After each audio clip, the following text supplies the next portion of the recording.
you paying attention?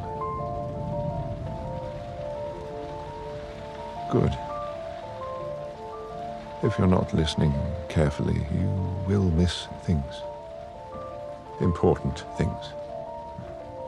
I will not pause, I will not repeat myself, and you will not interrupt me. You think that because you're sitting where you are and I am sitting where I am, that you are in control of what is about to happen. You're mistaken. I am in control. Because I know things that you do not know. Manchester Police Department. Please hold. Turing, Alan. Windows broken, home's been ransacked. Send a detective down, will you? What I will need from you now is a commitment. You will listen closely and you will not judge me until I am finished. If you cannot commit to this, then please leave the room. Come in. But if you choose to stay, remember you chose to be here. What happens from this moment forwards is not my responsibility. It's yours. Pay attention.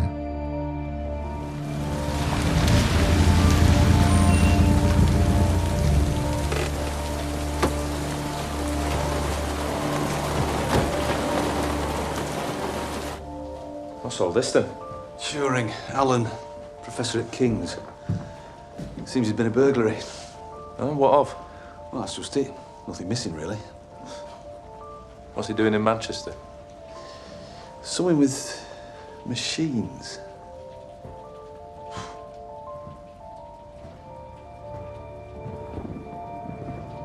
The project at the MPL. I checked. He won't say what it's on. Professor Turing? Detective Knock, Manchester Police.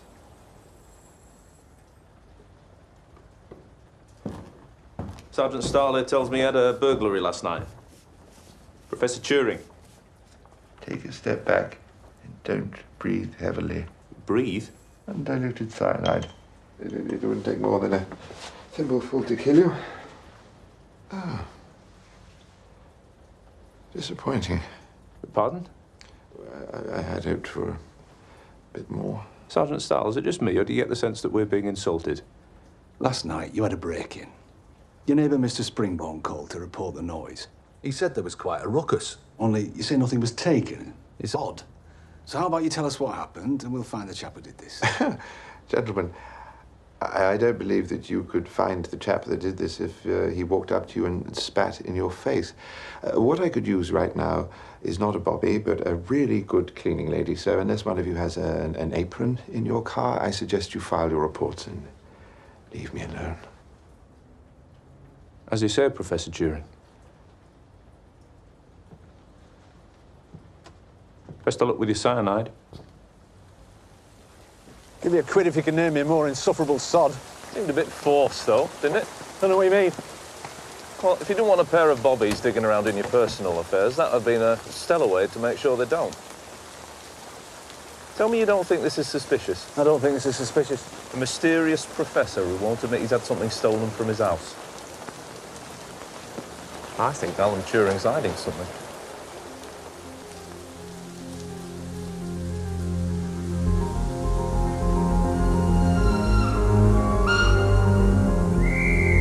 War declared! 800,000 children evacuated!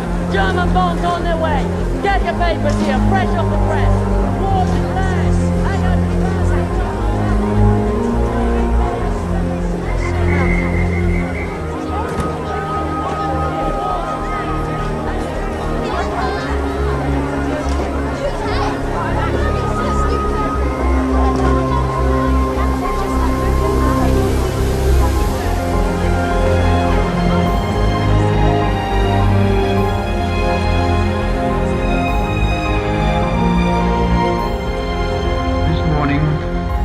ambassador in Berlin handed the German government the final note, stating that unless we heard from them by 11 o'clock, a state of war would exist between us.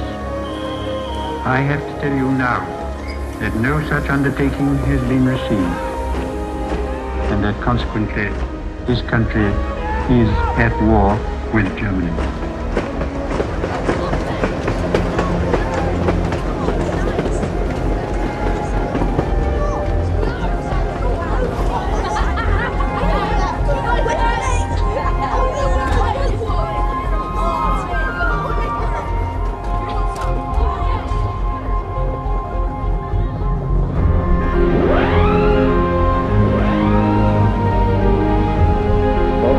Time in the lives of most of us, we are at war to find a peaceful way out. Papers, please.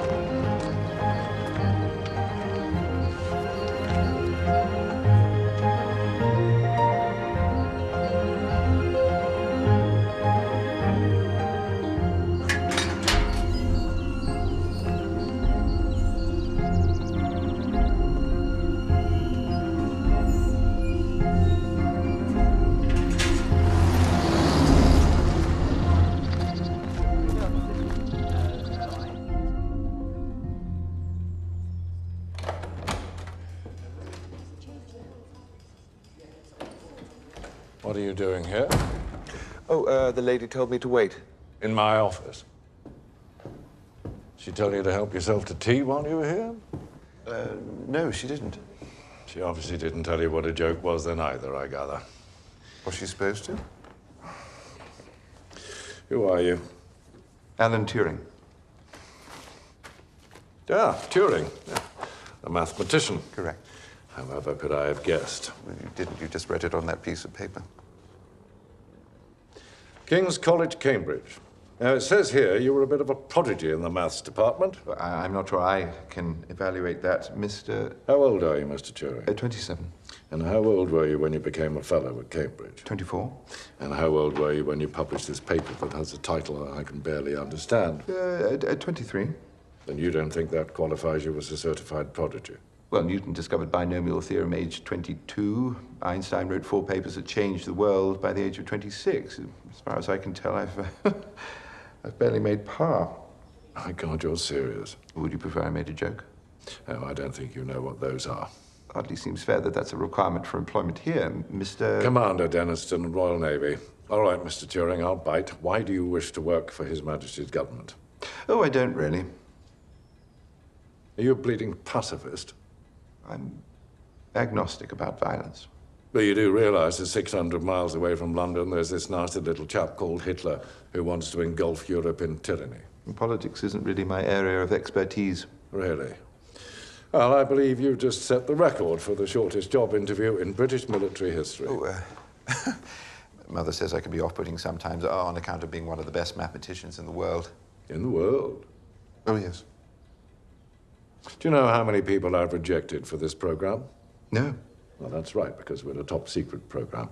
But I'll tell you, just because we're friends, that only last week I rejected one of our great nation's top linguists. Knows German better than Bertolt Brecht. I don't speak German. What? I don't speak German. Now, how the hell were you supposed to decrypt German communications if you don't, well, I don't know, speak German? Well, I'm really quite excellent at crossword puzzles. Margaret! The German codes are a puzzle, a game, just like any other game.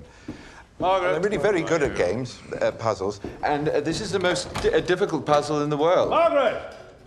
For the love of God. This is a joke, obviously. I'm afraid I don't know what those are, Commander Denniston. Have a pleasant trip back to Cambridge, Professor. Enigma. You called for me?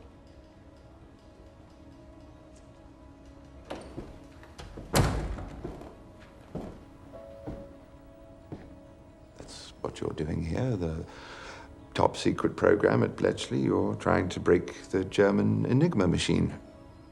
What makes you think that? It's the greatest encryption device in history, and the Germans use it for all major communications. If the Allies broke Enigma, well, it would turn into a very short war indeed. Of course, that's what you're working on. But you also haven't got anywhere with it. If you had, you wouldn't be hiring cryptographers out of university. You need me a lot more than I need you. I like solving problems, Commander. And Enigma is the most difficult problem in the world. No, Enigma isn't difficult, it's impossible.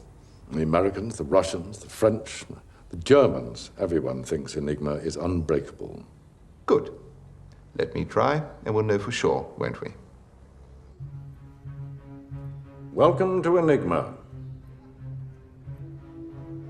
The details of every surprise attack, every secret convoy, and every U-boat in the bloody Atlantic go into that thing, and out comes gibberish. It's beautiful. It's the crooked hand of death itself. Our Wrens intercept thousands of radio messages a day. But to the lovely young ladies of the Women's Royal Navy, they're nonsense. It's only when you feed them back into Enigma that they make any sense. But we have an Enigma machine. Yes, Polish intelligence smuggled it out of Berlin. So what's the problem? Just put the intercepted messages back into the Enigma and you'll get It's the not original... that simple, is it? Just having an Enigma machine doesn't help you to decode the messages. Very good, Mr. Turing. To decode a message, you need to know the machine's settings. Now, the Germans switch settings every day promptly at midnight. We usually intercept our first message around 6 a.m., which gives you exactly 18 hours every day to crack the code before it changes and you start again. I wrote it. 10 plugboard cables, that's... 1 million. 1,000 million. No, I've got it. It's million. Oh, it's in the millions, obviously. It's over 150 million possible settings. Very good. 159, if you want to be exact about it. 159 with 18 zeros behind it. Possibilities. Every single day. Gentlemen, meet Hugh Alexander. I personally selected him to run this unit. Didn't you... Mr. Alexander won Britain's national chess championship. Twice. You're not the only one who's good at games around here, Turing. Are we to work together, then? I prefer to have my own office. You're a team, and you will work as one. I don't have time to explain myself as I go along, and I'm afraid these men would only slow me down. If you can't play together, then I'm afraid we can't let you play at all. This is Stuart Mingus, MI6. There are only 5 divisions of military intelligence. There is no MI6. Exactly. That's the spirit. Mr. Turing, do you know how many British servicemen have died because of Enigma? No, I don't. 3. While we've been having this conversation. Oh, look, there's another. I rather hope he didn't have a family. This war Commander Denniston's been going on about, we're not winning it. Break the code, at least we have a chance. Shall we leave the children alone with their new toy?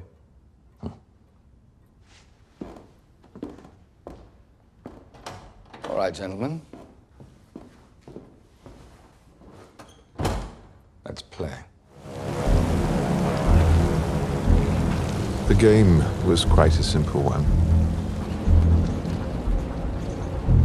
Every single German message, every surprise attack, every bombing run, every imminent U-boat assault.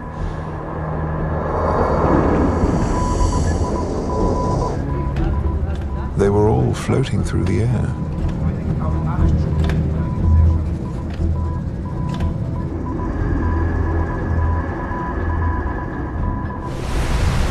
Radio signals that, well, any schoolboy with an AN kit could intercept. The trick was that they were encrypted.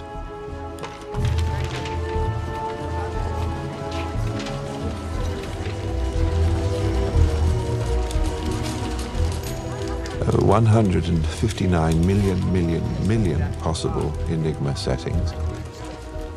All we had to do was try each one. But if we had 10 men checking one setting a minute for 24 hours every day and 7 days every week, how many days do you think it would take to check each of the settings? Well, it's not days, it's years. It's 20 million years.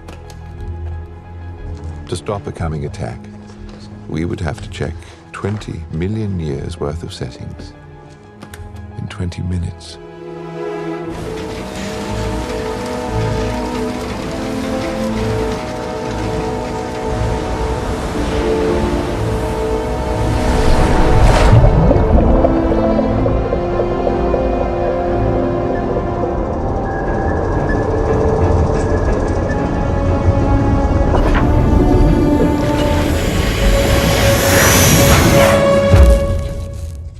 I'm famished. Lunch? Good Lord, what is it about women with little hats?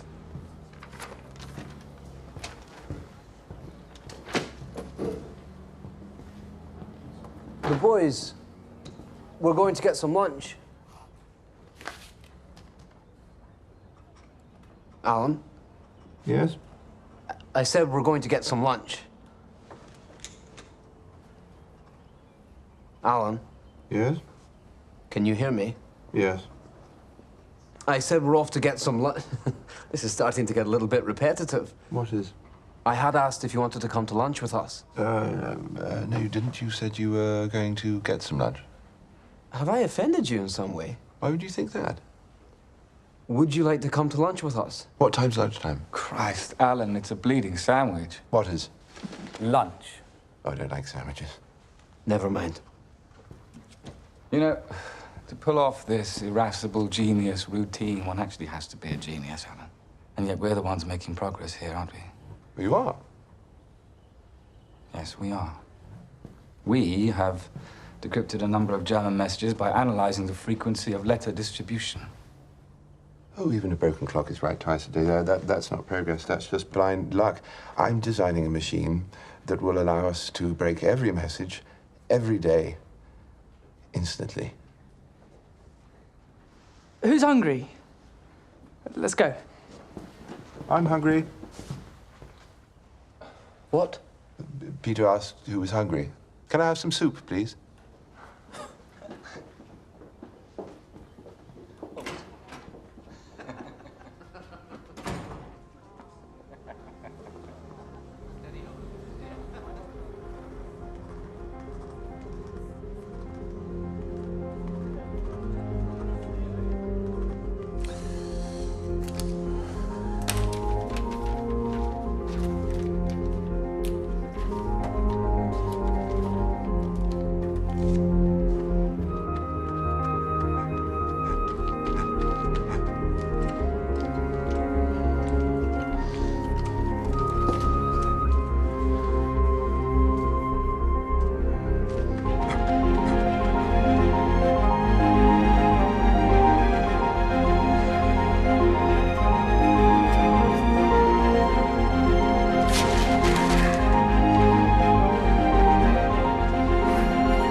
What do you mean, classified?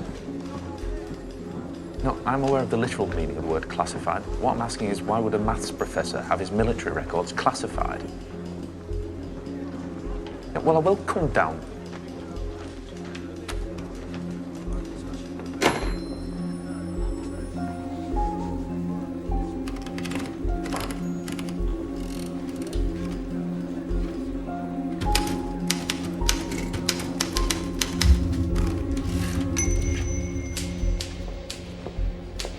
Pardon me, I'd like to see some documents, if I may. Service records of a Mr. Turing, Alan. Foreign Office sent me.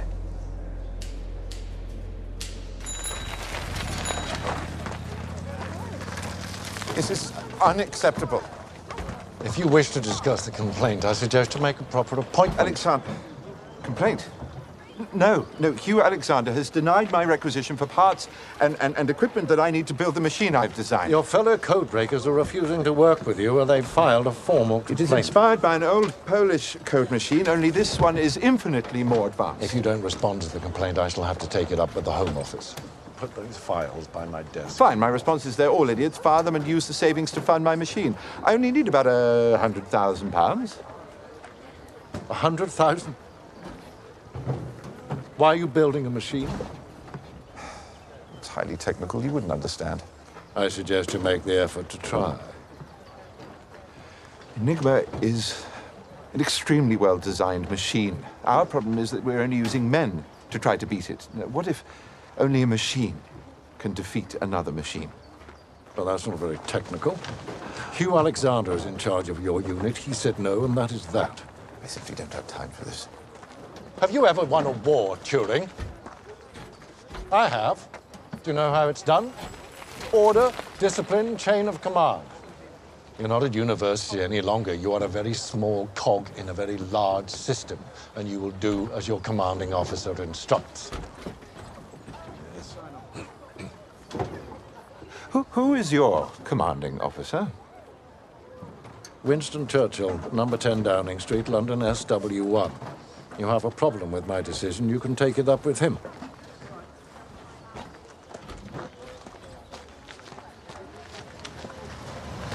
Mr. Biggett! Mr. Biggett! Are you going to London? Possibly. Would you deliver a letter for me?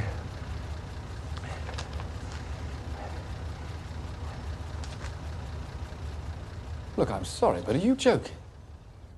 Churchill's put Alan in charge. This is a terrible idea. No. So I can give these men orders now?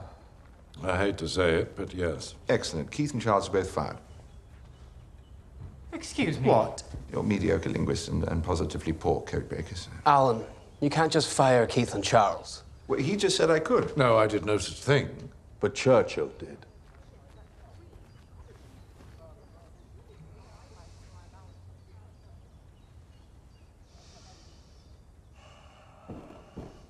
Go to hell.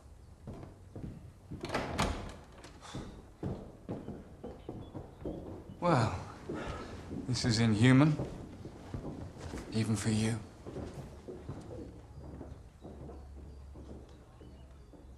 Popular at school, were you?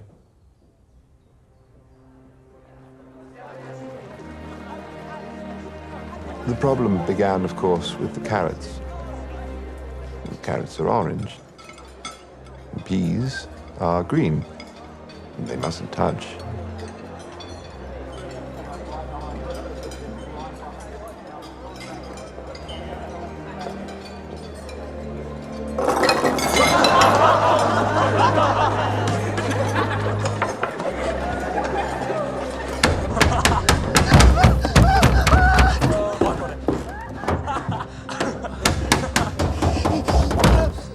Do you know why people like violence?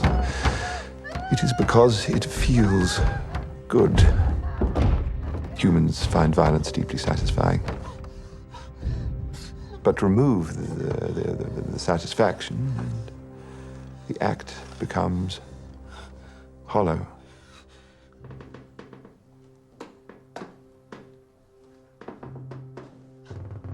Turing? Come on. Don't be such a kike about it. Leave it to bloody rot.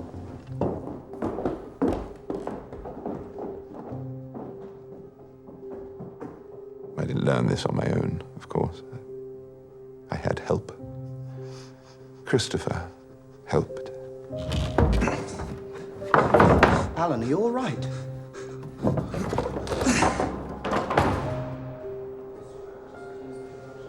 It's not my fault. The carrots got in with the peas, and I'm sorry, I won't let them do it again. They're getting worse.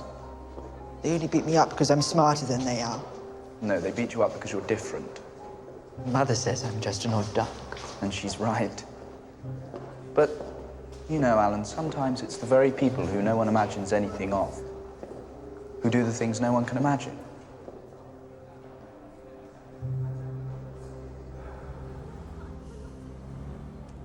So what do we do now?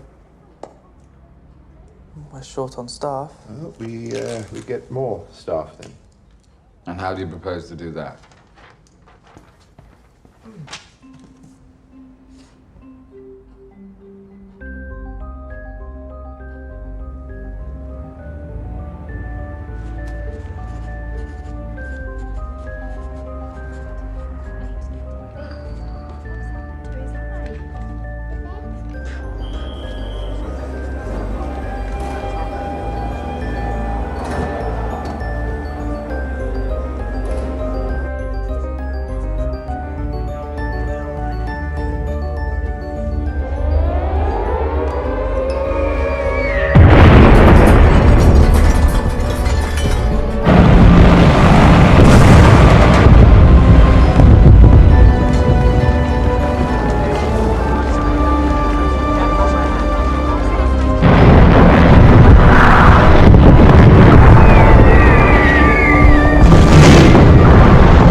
Alan Turing.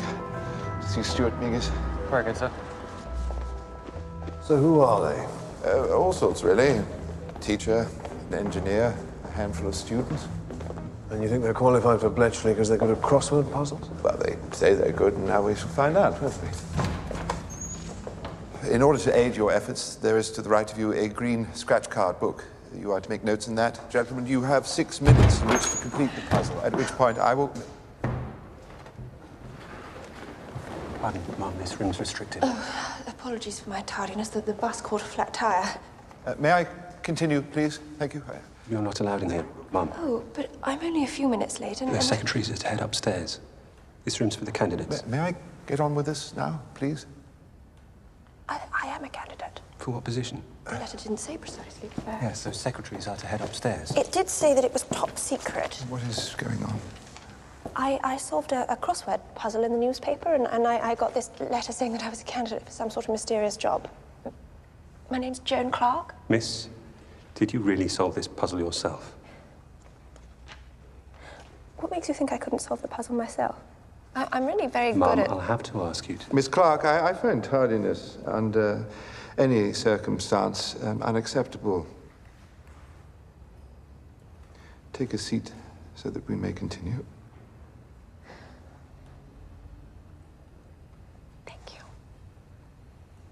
Now, as I was saying, you have 6 minutes to complete the task in front of you.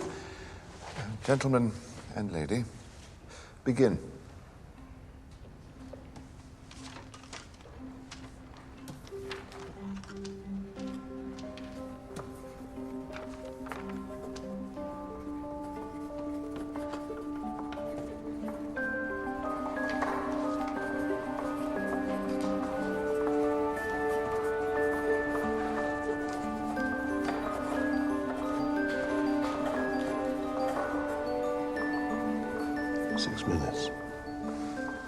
Is that even possible? No. It takes me 8. This isn't about crossword puzzles. It's about how one approaches solving an impossible problem. Do you tackle the whole thing at once or divide it into small? You finished? Yes.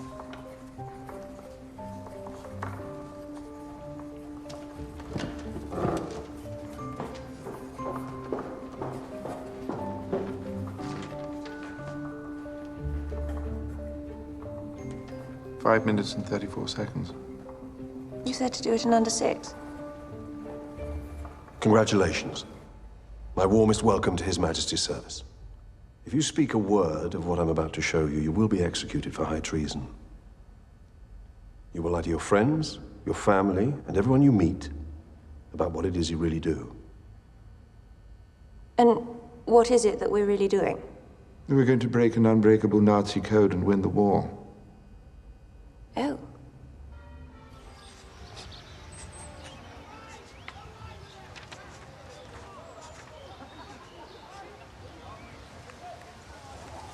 What's that you're reading? It's about cryptography. Like secret messages? Not secret. That's the brilliant part. Messages that anyone can see, but no one knows what they mean, unless you have the key.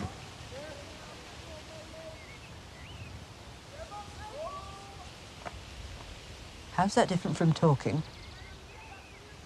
Talking? When people talk to each other, they never say what they mean. They say something else.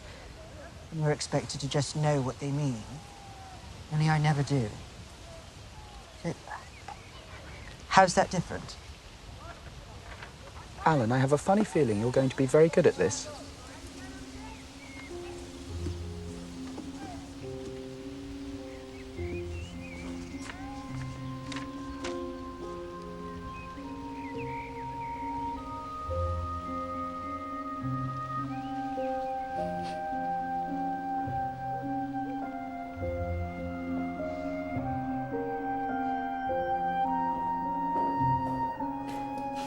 Good night, Alan.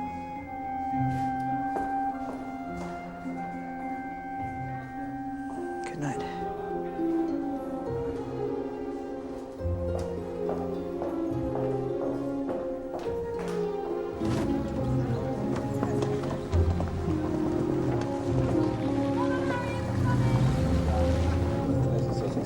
Back through the safety.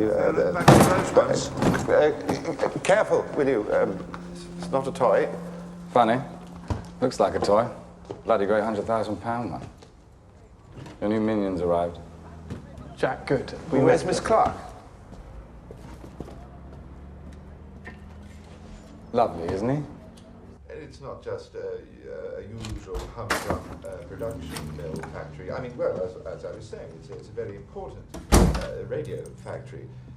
It's not actually. On the spectrum of radio factories, this one is particularly.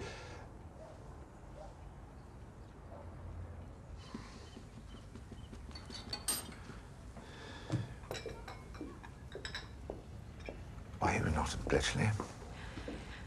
Thank you so much for your visit, Mr. Turing. Was your trip pleasant? Gather your things and let's go. I'm sorry, but I'm unable to accept your offer. We feel that such a position would hardly be appropriate. You earned a double first in mathematics. But sadly wasn't granted the opportunity to become a fellow. You belong at Bletchley.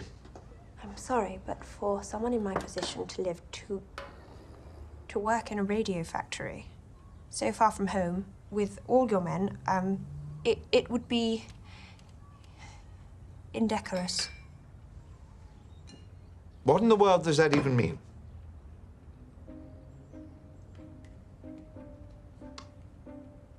We have a group of young ladies who tend to all of our clerical tasks, assistants, translators. They live together in town. Would that be a more suitable environment? So I would be working amongst these women? Yes. Wonderful ladies. They even organise social events at St. Martin's Church down the road. Really, the whole thing is quite decorous.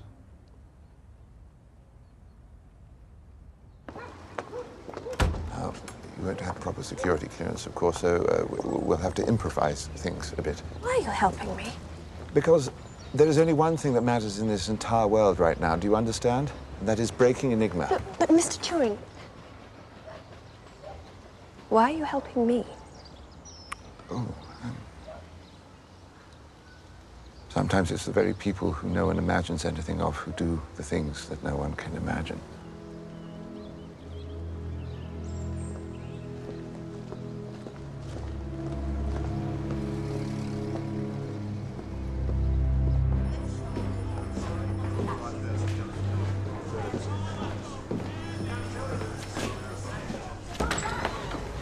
Sir. What's this? Alan Turing's classified military file. Bloody empty. Exactly. It's an empty manila envelope. Yeah. Well, you cracked the case wide open then, haven't you?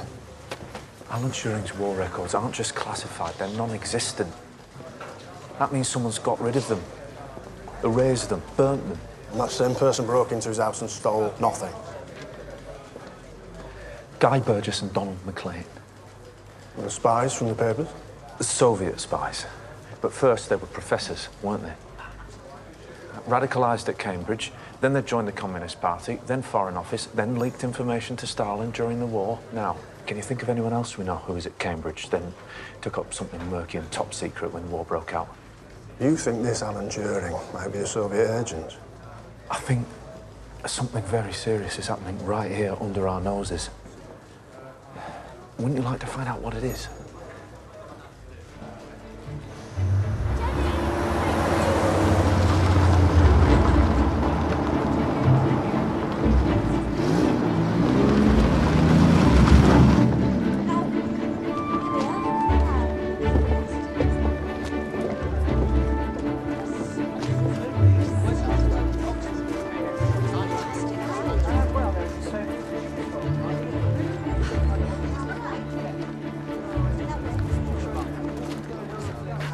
Welcome, ladies. If you'd like to follow me. Some people thought we were at war with the Germans. Incorrect. We were at war with the clock. Britain was literally starving to death. The Americans sent over 100,000 tons of food every week, and every week the Germans would send our desperately needed bread to the bottom of the ocean. Our daily failure was announced at the chimes of midnight, and the sound would haunt our unwelcome dreams. Tick, tock, tick.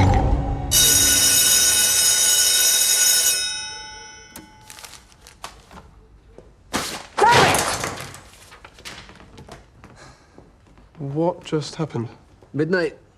All the work we've done today is useless.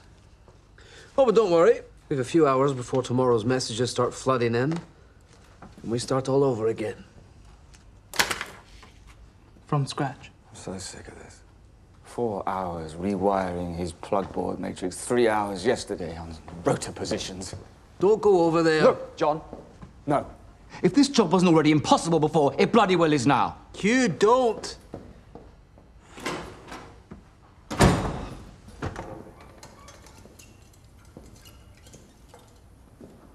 Damn you and your useless machine. My machine is how we are going to win. Really? This machine? Are you talking about this bloody machine? You don't! Stop! You arrogant bastard. You could help us. You could make this go faster, but you won't.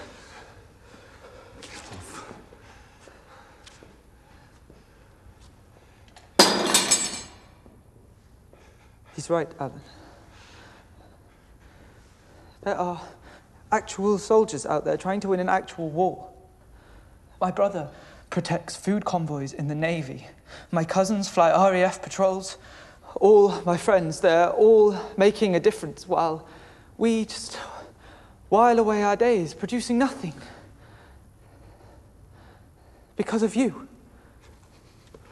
My machine will work. Come on, Peter.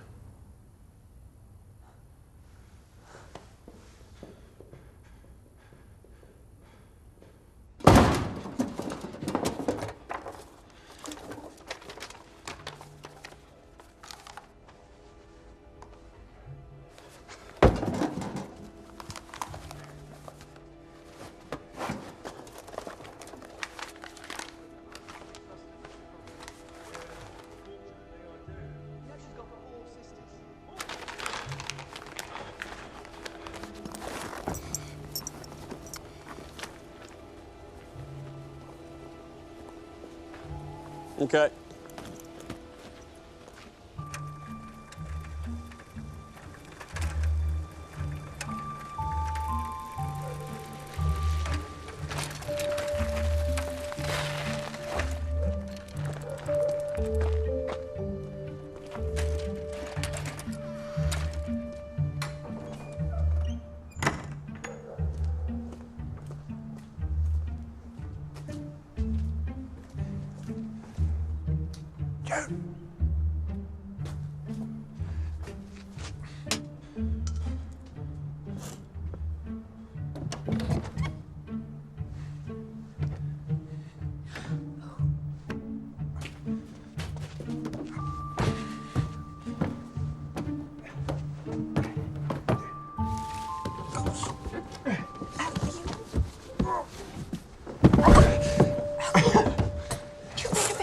I'm not quite sure my landlady woke up. Oh, sorry. Oh, look, I think that's the best I can do. No male visitors after dark. So, what did you bring me? There you go. Some men try flowers, you know. These are actual decrypted Enigma messages direct from Nazi High Command. 0600 hours. Weather today is clear. Rain in the evening. Heil Hitler. Well, clearly that vital piece of information is going to win us the war. It's the relationship between the encrypted and decrypted messages that interests me. Can we find a clue here that we can build into Christopher? Who's Christopher? Oh, he's my machine. You named him? Is that a bad name? No. No, never mind.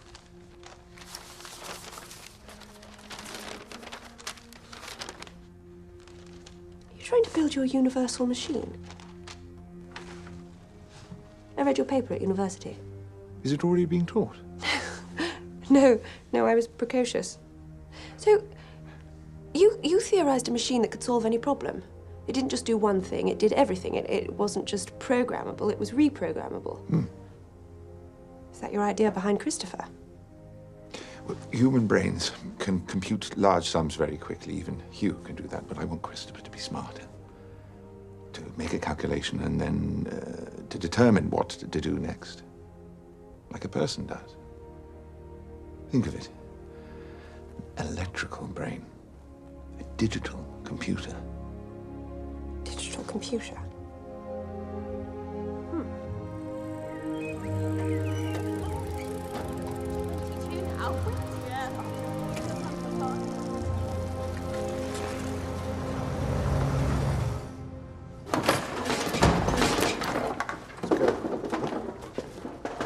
What's happening? No, don't touch that! That's my desk. Thank goodness. I'd hate to think we were searching the wrong one. What are you doing? What's going on? There is a spy in Bletchley Park. The Navy thinks that one of us is a Soviet double agent, Alan. Why? Our boys intercepted this on its way to Moscow. Look familiar? It's the Beale cipher, encrypted with a phrase from a book or a poem or...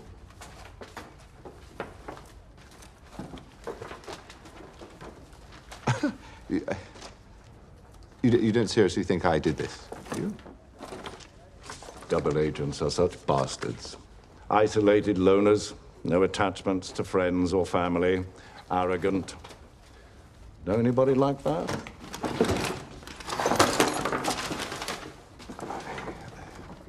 I know you don't like me, but that does not make me a Soviet spy. Nothing out of the ordinary, sir. Really? All right. The Home Office may be protecting you now, but sooner or later, you will make a mistake. And I needn't bother firing you. They will hang you for treason.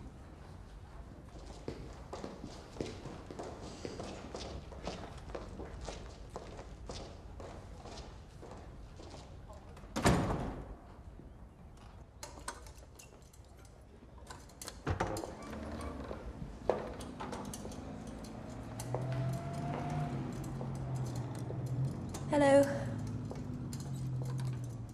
I heard about what happened. It's all the girls in Hut 3 can talk about. I have an idea of what might cheer you up. So because no letter can be encoded as itself, there's already a handful of settings that can be rejected at the outset.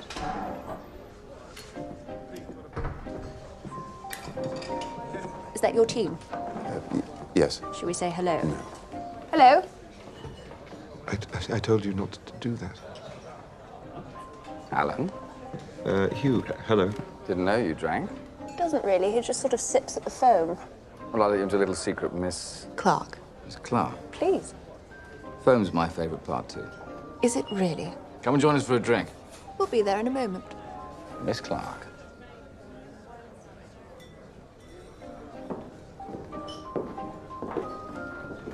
Really likes you.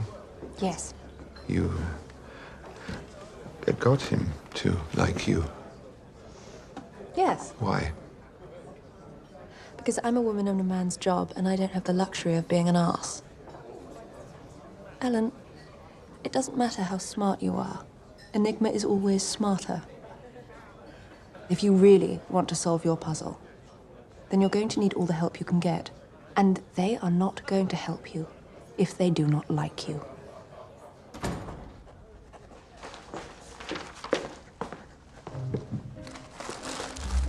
What are those? Apples. No. Oh, they really are. Well, Miss Clark Joan, actually,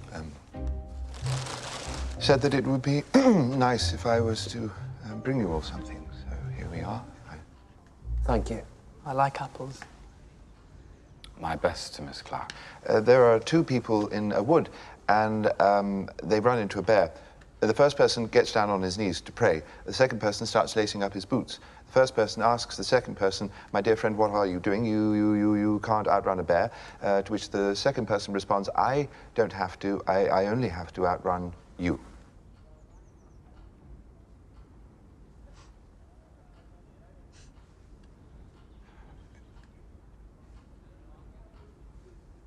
I'll be with Christopher if anyone needs me.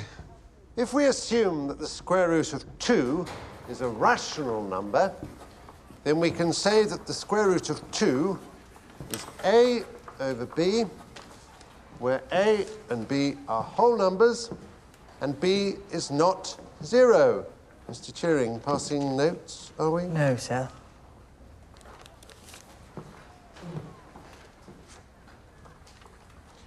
Only Cheering would pass notes written in gibberish.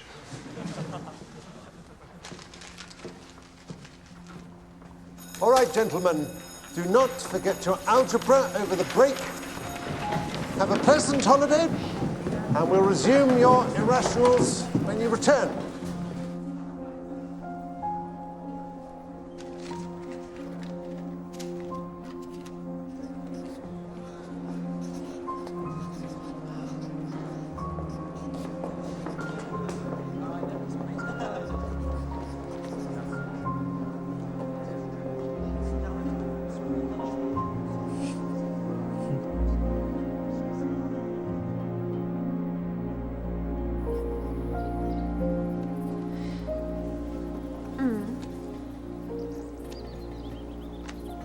Euler's theorem gives you that immediately.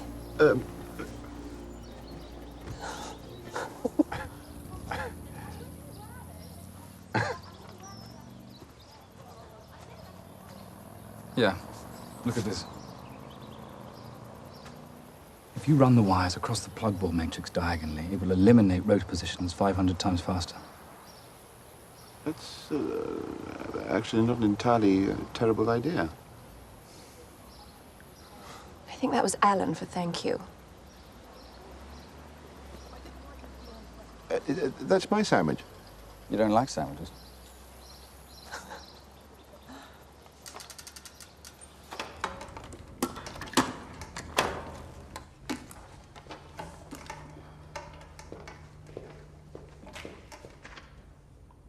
You nervous?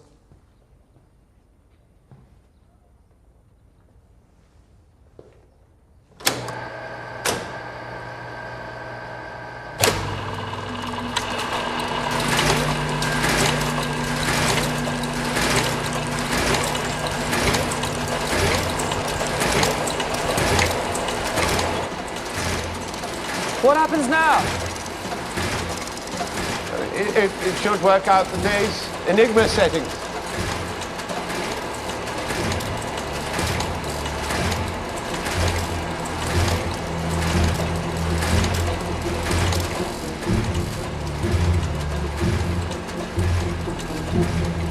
How long?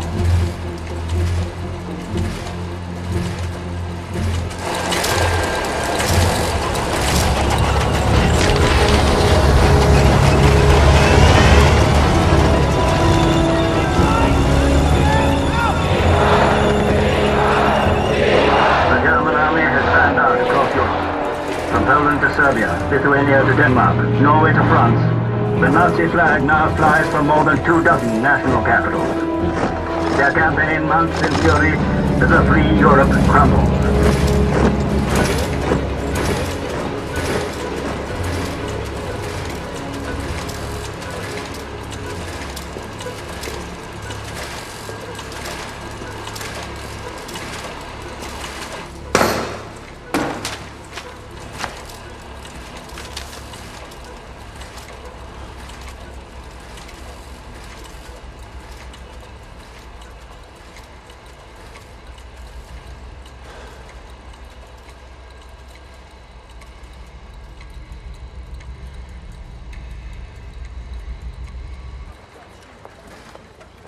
Oh, it's still going.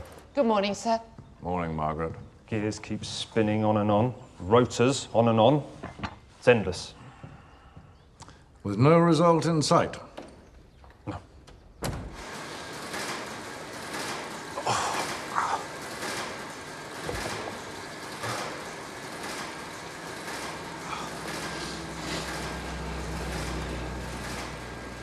Turing?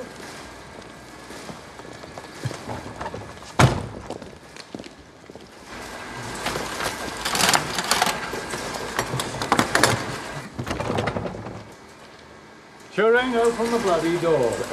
No. Open the door or we'll break it down. I can't let you in. I cannot let you interfere. Go on then.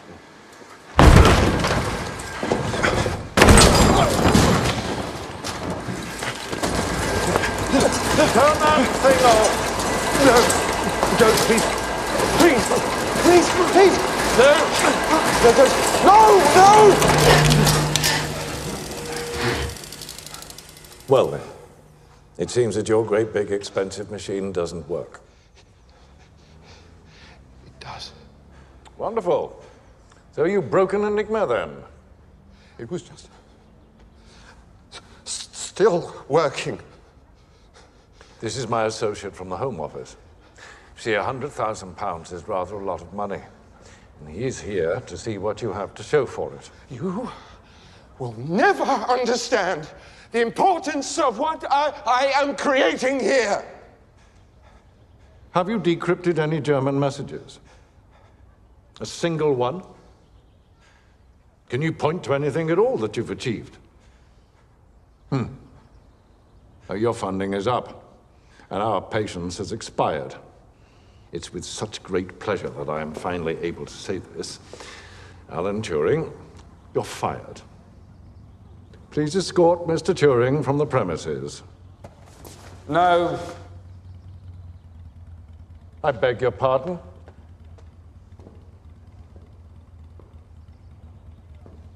If you fire Alan, well, then you'll have to fire me, too.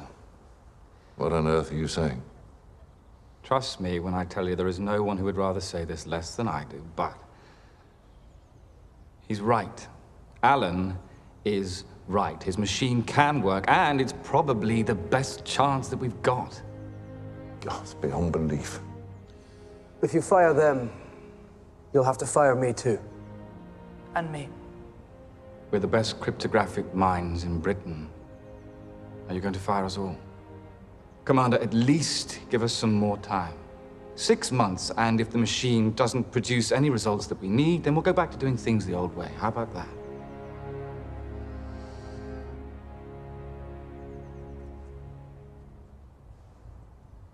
One month. And then so help me God, you're all gone. I'll leave him.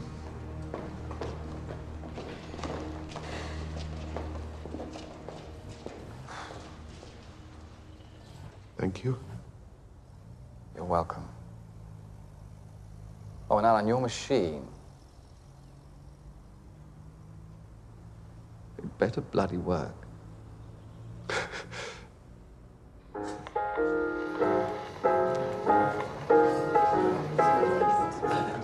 Hugh, I swear, I'm not a spy. Oh, for God's sake, of course I'm not a bloody spy. What? Denniston gave me the bill, Cypher, and guess what? I cracked it. Ask and it shall be given to you. Seek and ye shall find. Matthew 7:7, that was the key. Far too simple for the likes of you. Pity Denniston disagrees.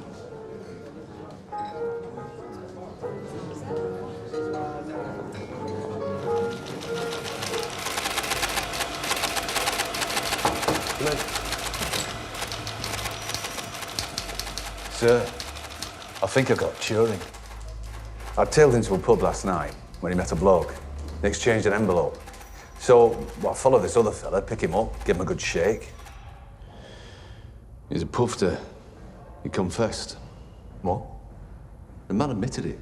Arnold Murray hangs around that pub. Men pay him for a go. Turing's one of the men that paid. Only Mr. Murray here then has the bright idea of robbing Turing's house after, with a friend. That's what Turing's hiding. He's a puff, not a spy. No. What's the matter? You can charge a university professor with indecency. No, it's bloody rubbish. Turing's up to something important. He's committed a crime and he's broken the law. And with a bloke. Jesus Christ, it's bloody disgusting. This isn't the investigation I was conducting. Bring him in. Wait. Let me interrogate him, please. Give me half an hour alone, and then I swear I'll spend the next month running errands on as many rubbish cases as you like. Fine. Now, will someone get me a warrant for the arrest of Alan Turing?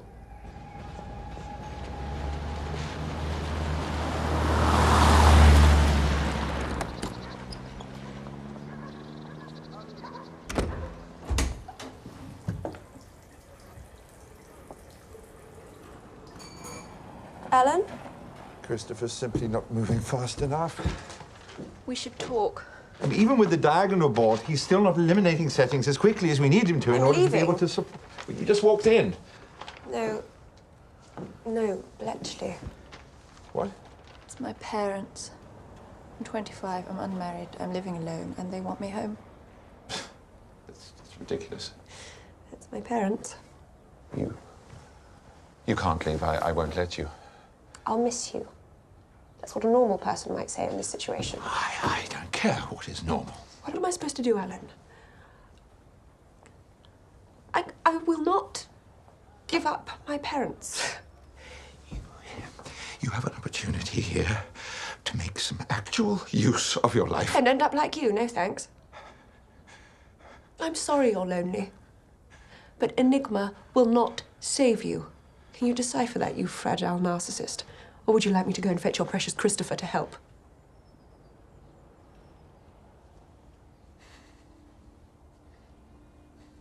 I'm sorry.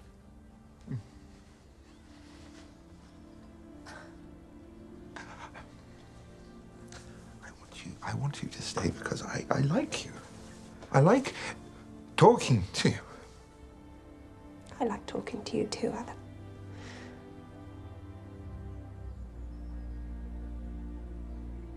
What if you weren't alone? What if you had a husband? Do you have one in mind? I do. Hugh. Hugh's terribly attractive, I'll give you that, but I don't really think he's the marrying kind.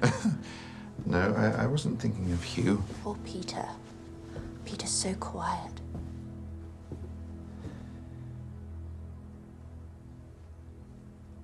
Oh my God. But this makes sense. Did you just propose to me? Which is the logical thing to do. This is ridiculous. This is your parents. I can't believe that this is happening. Joan, Is your middle name Carolyn or Catherine? Elizabeth. Karen Elizabeth Clark. Will you marry me?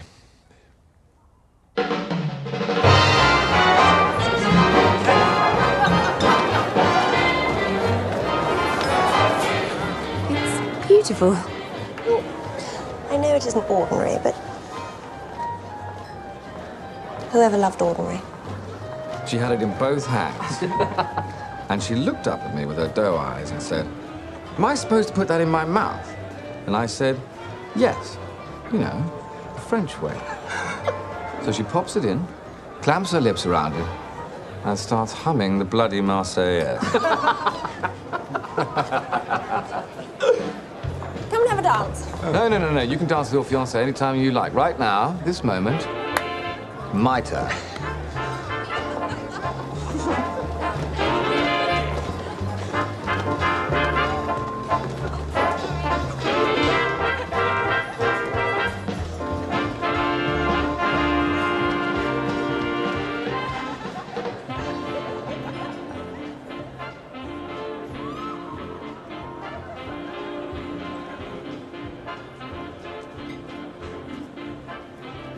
What's the matter?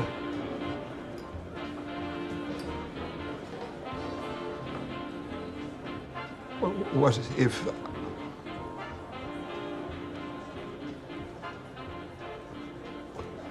What if I don't fancy being with Joan in that way? Because you're a homosexual.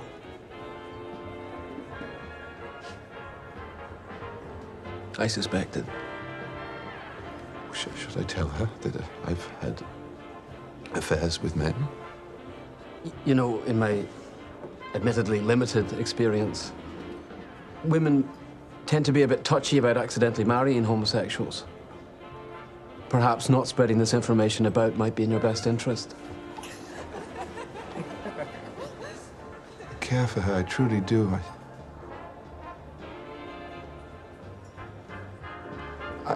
I just don't know if I can pretend. You can't tell anyone, Alan. It's illegal. And Dennison is looking for any excuse he can to put you away. I know. This has to stay a secret. Come on, it's your turn. Okay.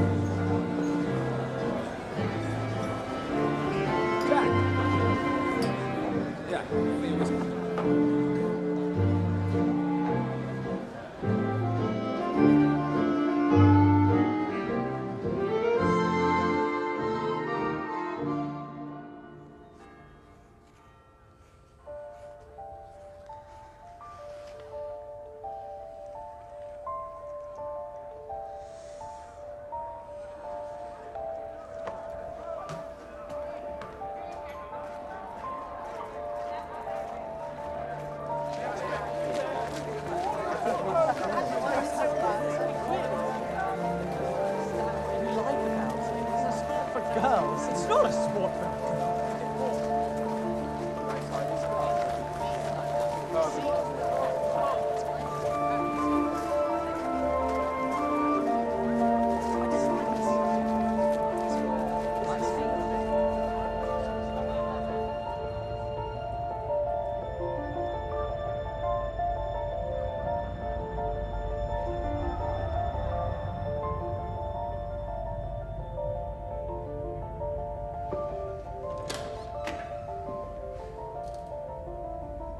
Cup of tea?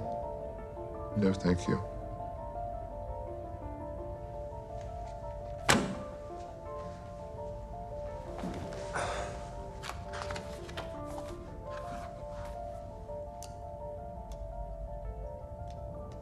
Mrs. Turing, can I tell you a secret? I'm quite good with those. I'm here to help you. Oh, clearly.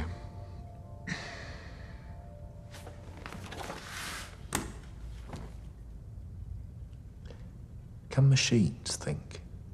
Oh, so you've read some of my published works? What makes you say that? Not because I'm sitting in a police station, accused of entreating a young man to touch my penis, and you just asked me if machines can think. Oh, can they? Could machines ever think as human beings do? Most people say not. You're not most people. Well, the problem is you're asking a stupid question. I am? Of course, machines can't think as people do. A machine is different from a person, hence they think differently. The interesting question is, just because something thinks differently from you, does that mean it's not thinking? No, we allow for humans to have such divergences from one another. You like strawberries. I hate ice skating. You cry at sad films. I am allergic to pollen. What is the point of different tastes, different preferences, if not to say that our brains work differently, that we think differently? And if we could say that about one another, then why can't we say the same thing for brains built of copper and wire, steel? And that's this big paper you wrote. What's it called? The Imitation Game. Right, that's what it's about.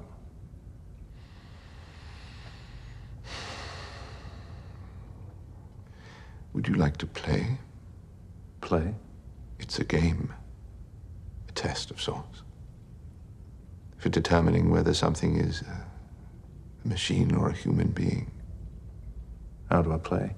Well, there's a judge and a subject. And the judge asks questions, and depending on the subject's answers, determines who he is talking with, what he is talking with, and all you have to do is ask me a question.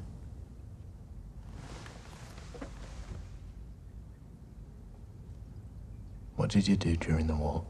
I worked in a radio factory. What did you really do during the war?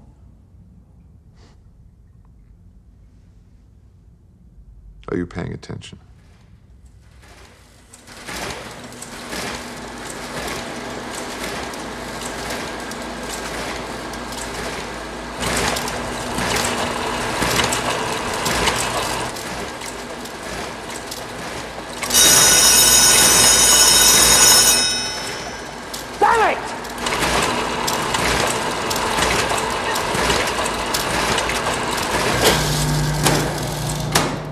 Soon out of time.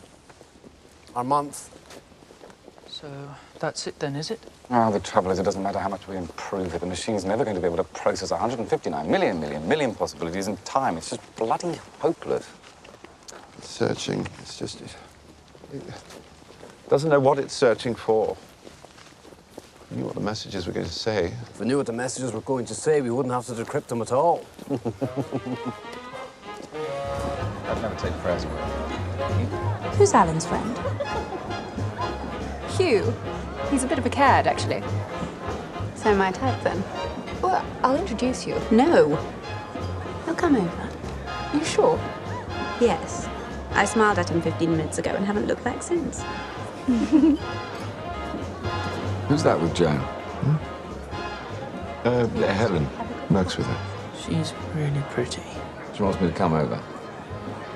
What? How on earth can you know that? She smiled at me a while back and she hasn't looked again since.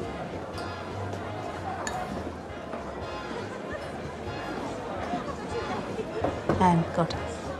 Now, why is this that when I was single, I found it very boring, but now that I'm engaged, I just find it dreadfully fun? Bingo. She's in. Alan, introduce us. What? Why me?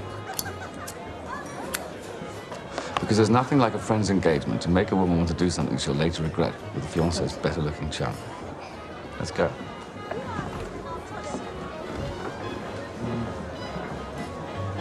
Half a crown says Alan Bollocks is this up entirely. No bet.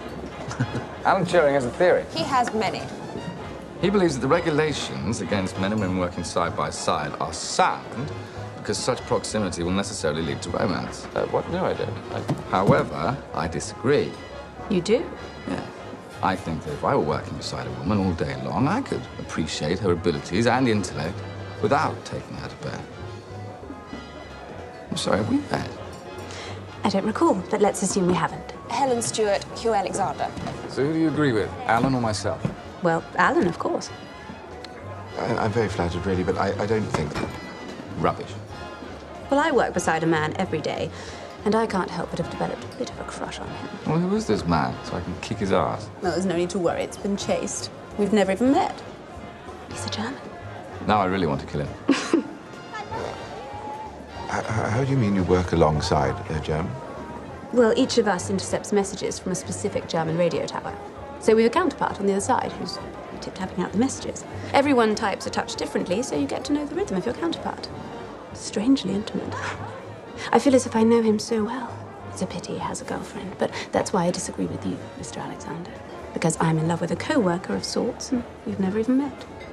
Well, allow me to buy you another pint, and I'll tell you why you're wrong. Let's. Excellent.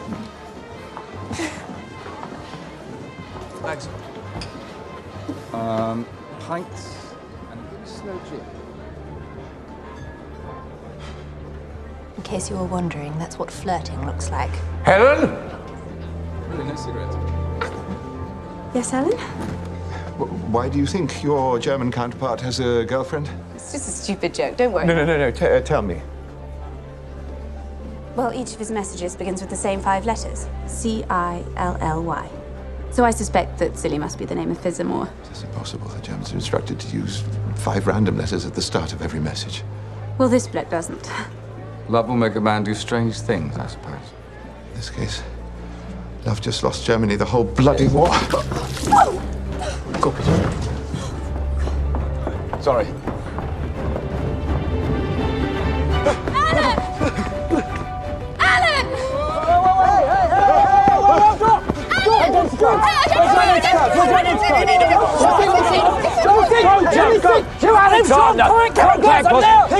Hilton! Alan?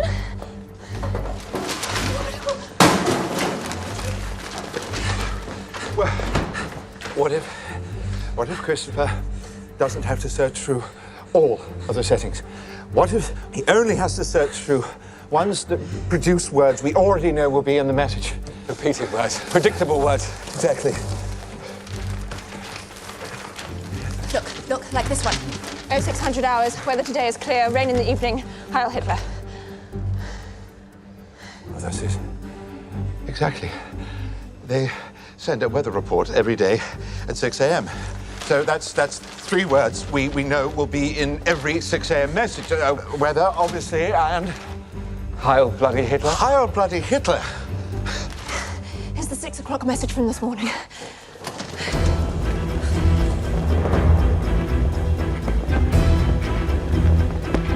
Hugh, the right-hand letter wheel, set them to... Yes, I know. Weather and Hitler.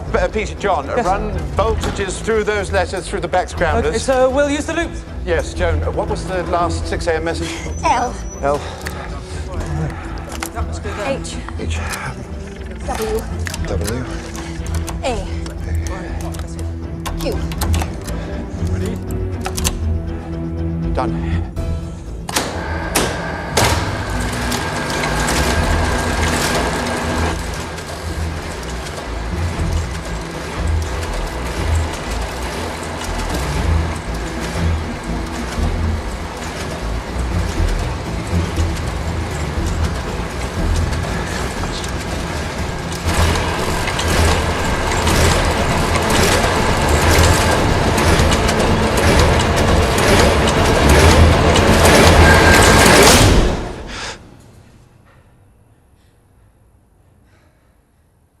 Oh, my God.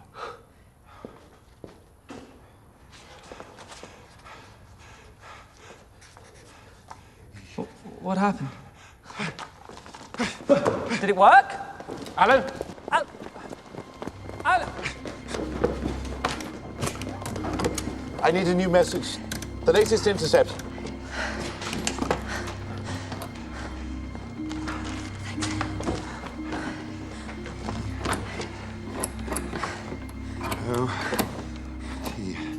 Yes. M. M. Y. Y. M. M. S. S. A. A. I. I. C. C. T. T. R. R. I. I. S. S. O. O. A. A. Y. Y. R. R. I. I.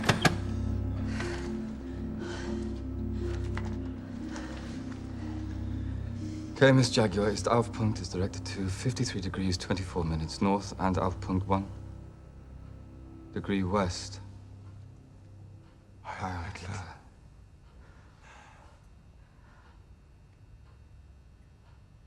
Turns out that's the only German you need to know to break Enigma.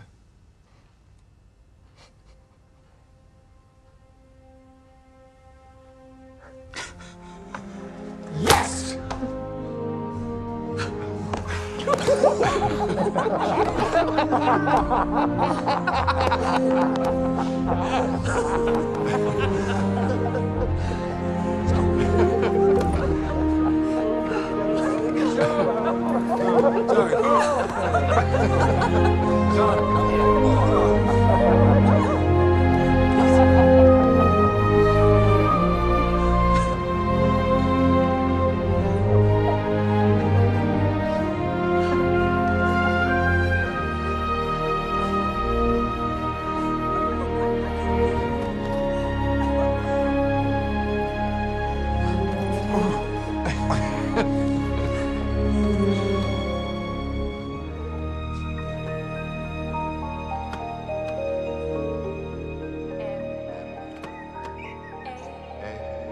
Y.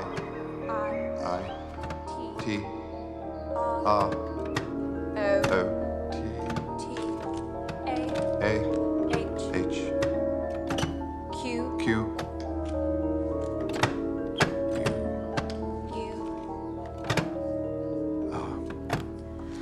R. My God, you did it. You just defeated Nazism with a crossword puzzle. There are 5 people in the world who know the position of every ship in the Atlantic. They are all in this room. Oh, good God. Oh, I don't think even he has the power that we do right now. No. There's going to be an attack on a British passenger convoy. Right there. God, you're right. Well, those U-boats are only 20, 30 minutes away. Civilians. Hundreds of them. We can save their lives. I'll phone Deniston's office so that he can alert the Admiralty. Do you think there's enough time to save them? There should be, if we can get a message to that Come on, convoy. Deniston's office, please. No. It's urgent. No. hell are you doing? You can't call Deniston. You can't tell him about the attack. What are you talking about? We can have air support over that convoy in 10 minutes. Let the U-boats sink the convoy. Look, it's been a big day. Maybe you're suffering from a bit of shock. I don't have time for... No! Oh, Hugh! That's enough! That's enough! Stop, Hugh! John, the attack is in minutes. Yes, no, fine. You know why people like violence, Hugh? It's because it feels good. Sometimes we can't do what feels good. We have to do what is logical. What's logical? Hardest time to lie to somebody is when they're expecting to be lied to. Oh, God. What? If someone's waiting for a lie, you can't just give them one. Damn it, Alan's right. What? What would the Germans think if we destroy their U-boats? Nothing, they'll be dead. No. No, you can't be right. So our convoy suddenly veers off course. A squadron of RAF bombers miraculously descends on the coordinates of the U-boats.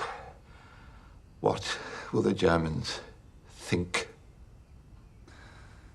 The Germans will know that we have broken Enigma. They'll stop all radio communications by midday, and they'll have changed the design of Enigma by the weekend. Yes. 2 years' work. Everything that we've done here will all be for nothing. There are 500 civilians in that convoy. Women. Children. We're about to let them die. Our job is not to save one passenger convoy, it is to win the war. Our job was to crack Enigma. Well, we've done that. Now for the hard part. Keeping it a secret. Carla, What? the convoy you're about to, it's The HMS Carlisle is one of the ships. We can't act on every piece of intelligence. Fine, we won't. Just this one. Peter, what's the matter with you? My brother's is on the Carlisle. A gunnery ensign. I'm so sorry. Who do you think you are? My brother. Is my big brother all right? And you have a few minutes to call off his murder? We can't. He's right. Alan. Joan. You. John. Please, the Germans, they won't get suspicious just because we stop one attack. No one will know. I'm asking you, as your friend. Please. I'm so sorry. Not God, Alan. You don't get to decide who lives and who dies. Yes, we do. Why? Because no one else can.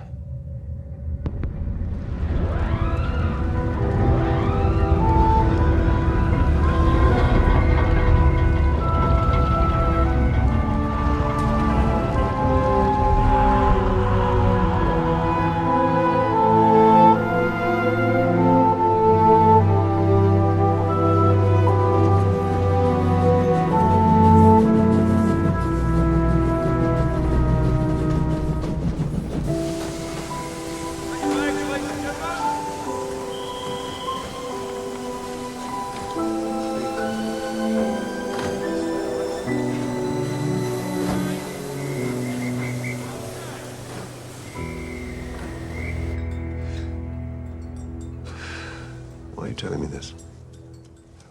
We need your help to keep this a secret from Admiralty, Army, RAF. No one can know we broke Enigma. Not even Denniston. Who's in the process of having you fired? You can take care of that. While we develop a system to help you determine how much intelligence to act on, which attacks to stop, which to let through. Statistical analysis. The minimal number of actions it will take for us to win the war, but the maximum number we can take before the Germans get suspicious. And you're going to trust all this to statistics? To maths? Correct. And then MI6 can come up with the lies that we tell everybody else. You'll need a believable alternative source for all the pieces of information you use. A false story so that we can explain how we got our information that has nothing to do with Enigma. And then you can leak those stories to the Germans. And then to our own military.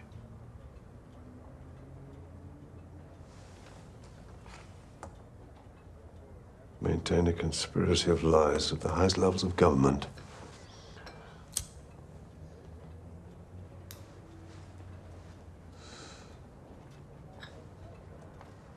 Sounds right up my alley. Alan, I so rarely have cause to say this, but you are exactly the man I always hoped you would be.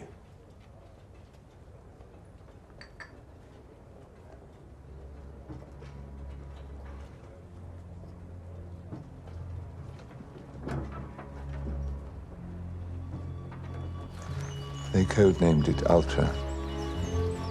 He became the largest store of military intelligence in the history of the world.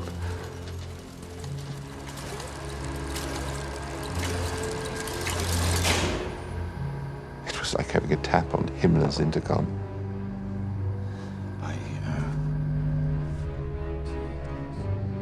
Secrecy became the primary concern, and for some reason they trusted me. Peter, do you have the 6:30 decrypt?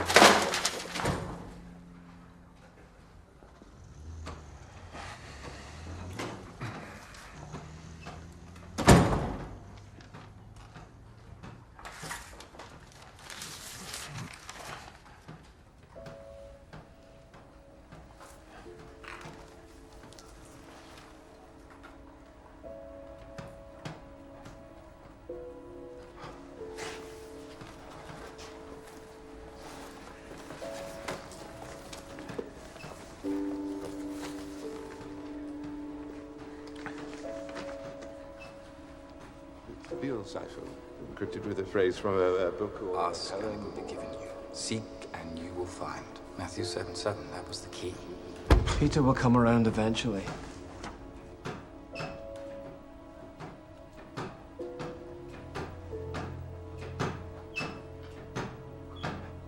Jack, could you give Alan and me a moment, please?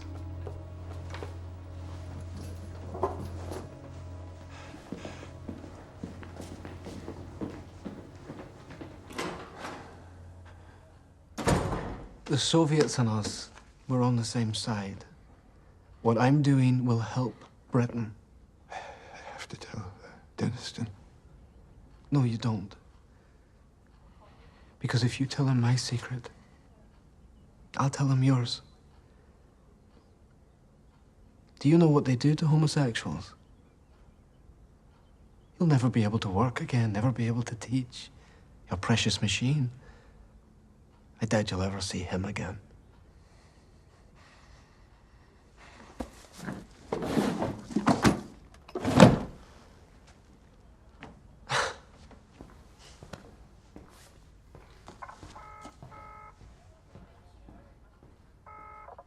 Hello, can I speak to Stuart Mingus, please? It's urgent.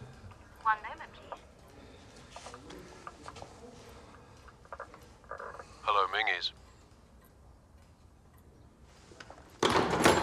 Some advice about keeping secrets. It's a lot easier if you don't know them in the first place. Were they steaming my letters, tapping my telephone, trailing my nervous walks? You know, I never did find out. Joe?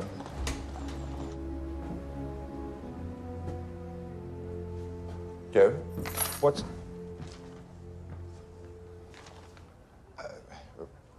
where's Joan? Military prison. What have you done? Decoded Enigma intercepts. I found a pile of them in the bedside table. No, I gave those to her over a year ago when I was trying to figure out a link I'm between... sure you did. Deniston's been looking for a Soviet spy. He's been looking inside Hut 8. I know who the spy is. It's not Joan, it's Cairncross. I found the Beale cipher, the Bible. God, I wish you'd been the spy. You'd be so much better at this than he is. You knew it was him? Of course I bloody knew. I knew before he came to Bletchley. Why do you think I had him placed here? But we have an Enigma machine. Well, Polish intelligence. What's the problem? You placed a Soviet agent at Bletchley Park. It's really quite useful to be able to leak whatever we want to Stalin. Churchill's too damn paranoid. He won't share a shred of intelligence with the Soviets. Not even information that will help them against the Germans. There's so much secrecy. Cairncross has no idea we know, of course. He's really not the brightest bulb. Which is why I need your help. I want to know what to leak to John, what to feed to the Soviets, as well as the British. I'm not a spy. I'm just a mathematician. I know a lot of spies, Alan. You've got more secrets than the best of them.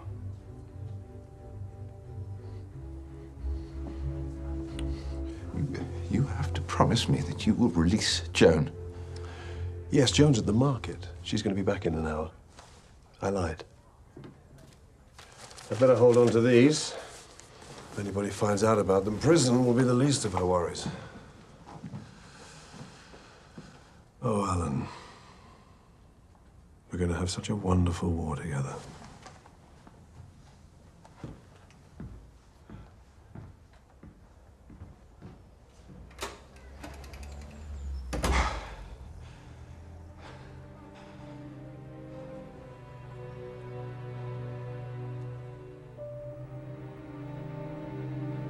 I need you to leave Bletchley. What? It's Miggy's. I don't trust him. It's not safe here. Do you think it's any safer anywhere You else? need to get away. You need to get very far away from me. And what's happened?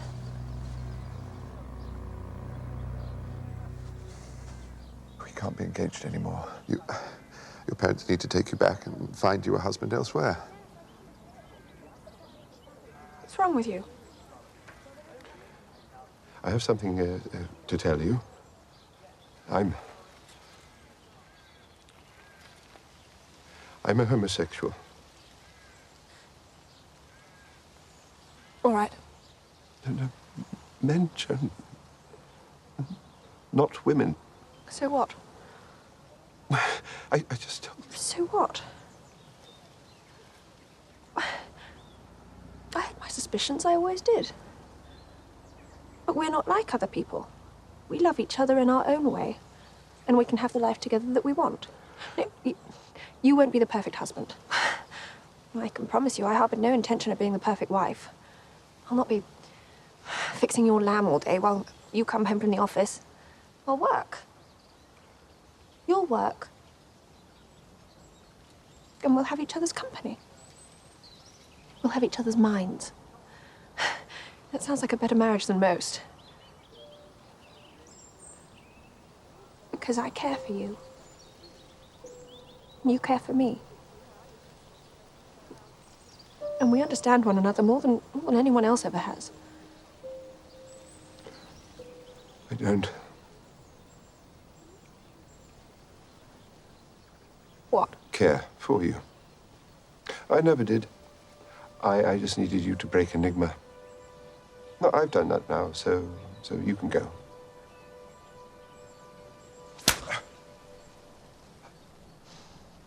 I'm not going anywhere.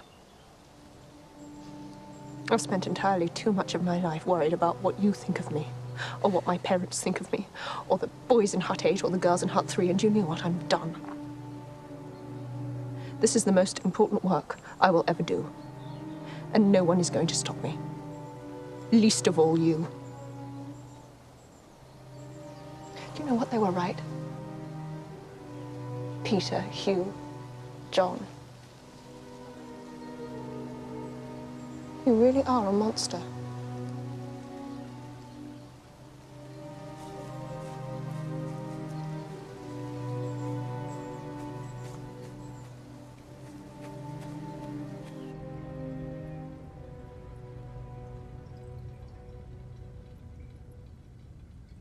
The war dragged on for 2 more solitary years. And every day we performed our blood-soaked calculus. Every day we decided who lived and who died. Every day we helped the Allies to victories, and nobody knew. Stalingrad, the Ardennes, the invasion of Normandy. All victories that would not have been possible without the intelligence that we supplied.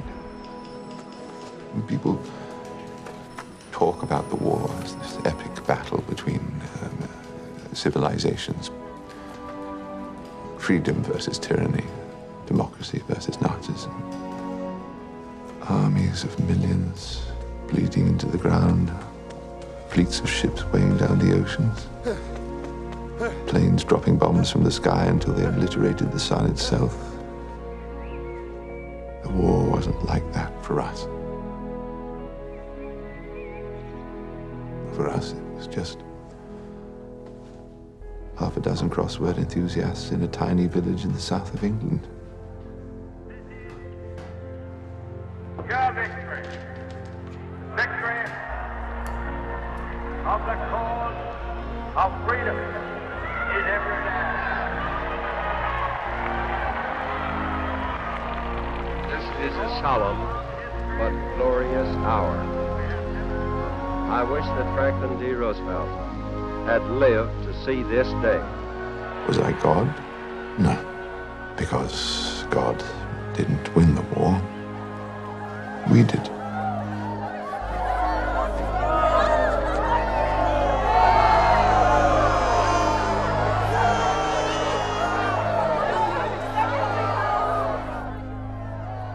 So, what happens now? to university for us, I suppose. Yes, pretty much. But you've one thing left to do before your service to your government is concluded. What's that? Burn everything. Burn? Why? You were told when you started this was a top-secret program. Did you think we were joking? But the war is over. This war is, but there'll be others. And we know how to break a code that everybody else believes is unbreakable. Precisely. Tear it down, light it up, sweep away the ashes. None of you've ever met before. None of you've ever even heard the word Enigma. Have a safe trip home. Behave. With a bit of luck, you'll never have to see me or one another again for the rest of your lives.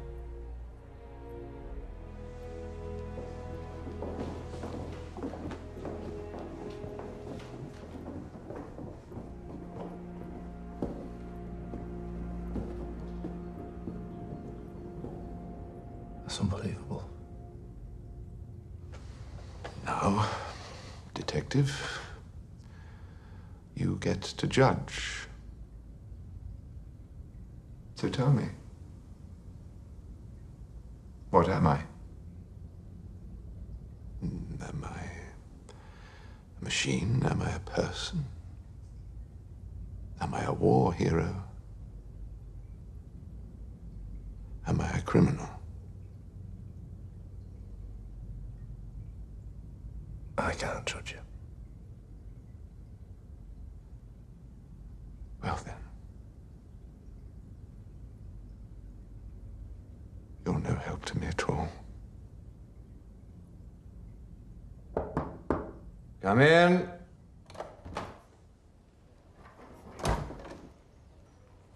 You wanted to see me, sir? Turing, sit down.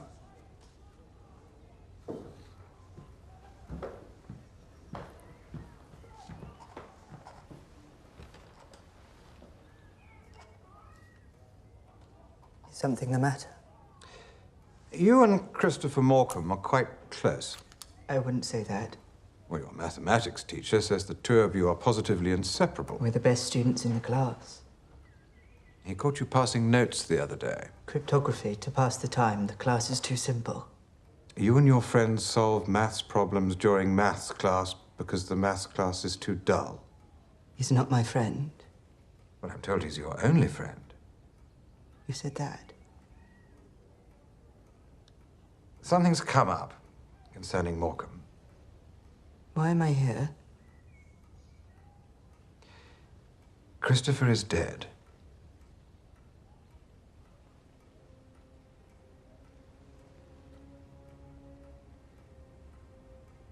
I don't understand.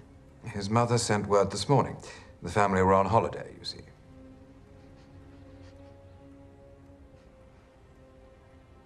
I don't understand. Well, he had bovine tuberculosis, as I'm sure he told you. So this won't come as a shock, but still, all the same, I'm sorry. You're mistaken. Did he not tell you? And he's been sick for a long time. He knew this was coming soon. But he had a stiff upper lip about it. Good lad. Are you all right, John? Yes, of course. Like I said, I didn't know him very well. Ah, I see. Very well. May I leave, Headmaster?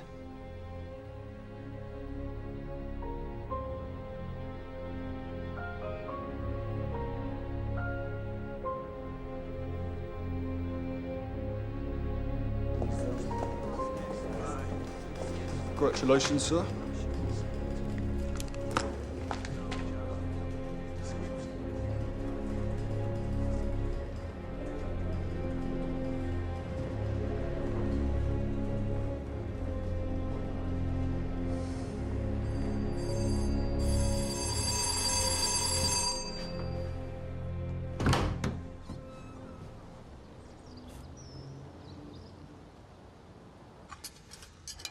Sorry.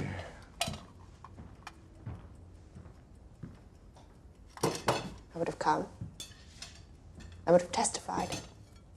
And what would you have said, that I wasn't a homosexual? Yeah, Alan, this is serious. They could send you to jail. Damn it.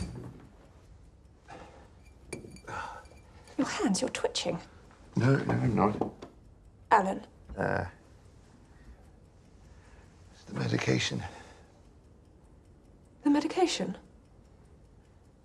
Well, the judge gave me a choice. Either 2 years in prison or hormonal therapy.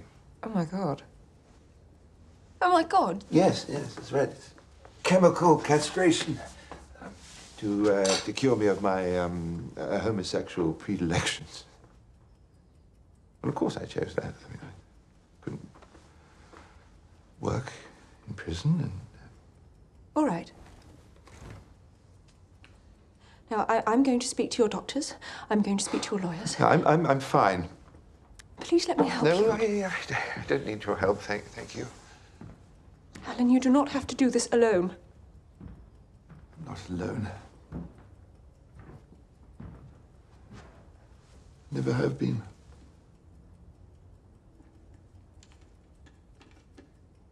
Christopher's become so smart. If I don't continue my treatment, then they'll take him away from me.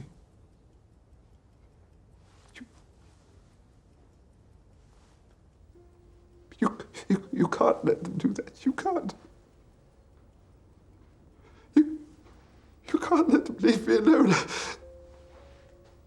I don't want to be alone. I don't want to be alone. All right. It's all right. Come and sit down. It's all right. Come and sit down. It's all right.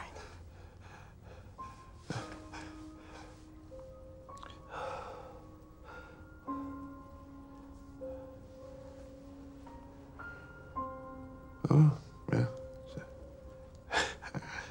it's a much nicer ring than the one I made you. Yes. His name's Jock. He's an army man, if you can believe it. We work together. Why don't we do a crossword puzzle? It'll take us 5 minutes. Or in your case, 6.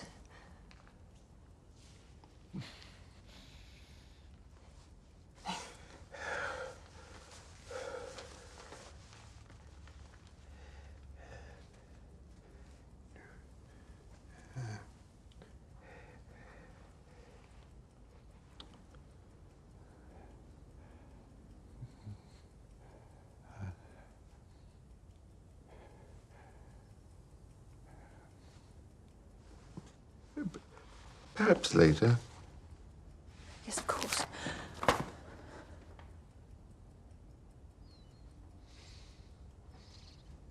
You got what you wanted, didn't you? Work, husband, normal life.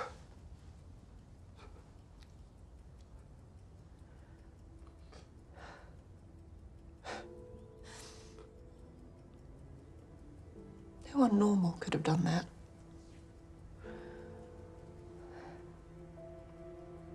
Do you know, this morning, I was on a train that went through a city that wouldn't exist if it wasn't for you. I bought a ticket from a man who would likely be dead if it wasn't for you. I read up on my work.